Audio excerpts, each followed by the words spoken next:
Good morning, everyone.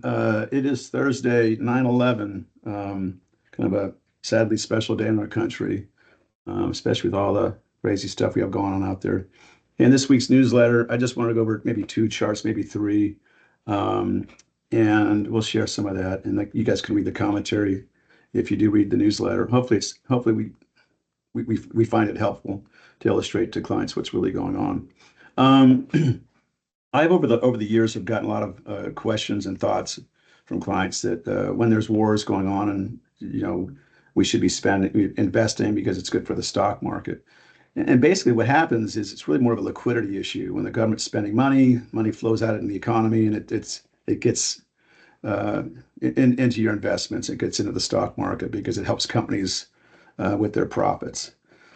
So the first chart I just want to share, it's not necessarily the war. I mean, this was World War II spending spike, from maybe 30, 40% to 120% of our gross federal debt to our domestic product, the GDP, just huge. So it's not necessarily that wars are good. We were fighting two wars at this point. Here we're spending the same amount of money, but we're not at war. We're at peace. So there's many different factors to that. And we really have to worry about, federal debt will outshine public investment, and it takes it over because there's no room. It's a squeeze effect. So it's not as efficient when the government's spending money as it is when private companies are spending money. A lot of different reasons for this, and we don't have time to get into that today. The one thing, this is based on demographics and baby boom and this huge population push after World War II and the Depression, we actually paid down the debt. We got down to here. And since the 80s, that is all reversed. And now we're spending this kind of money. And Lord, I don't know how we would fight a war if we needed to, because we have this massive amount of debt. It would be impossible to do it. And our enemies know that. It's unfortunate.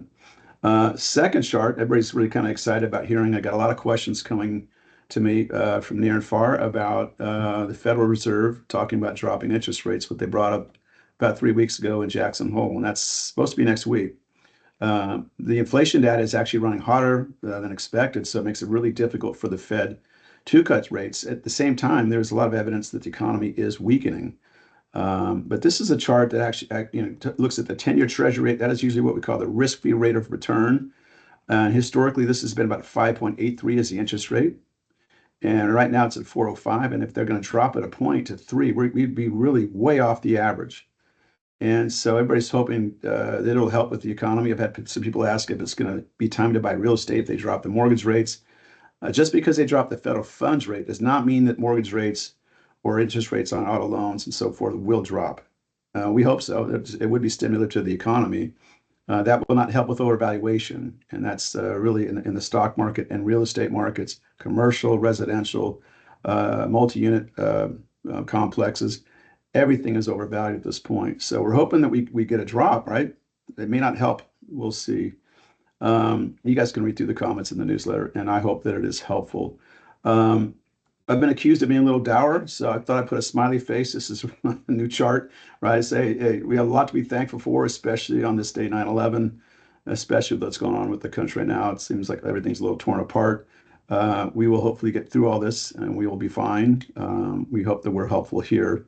Um, Lastly, we are going to invite everybody to a shred event. It's more of a fall gathering. It's at a place called Oak Grill. It was a former Vino 100, a Vino and Friends, and it's a shred party. We notice we send out a lot of paper and paperwork with your name on it and your address, and no one's to put that in the trash. So we would offer a night where people can bring all that stuff, boxes and boxes of anything you want to shred to this event. We'll have more details coming out about that, and some of that will be listed in the newsletter. But we hope to see you all there. It is October 16th. I think it's going to be like from 5 to 8:30 or so.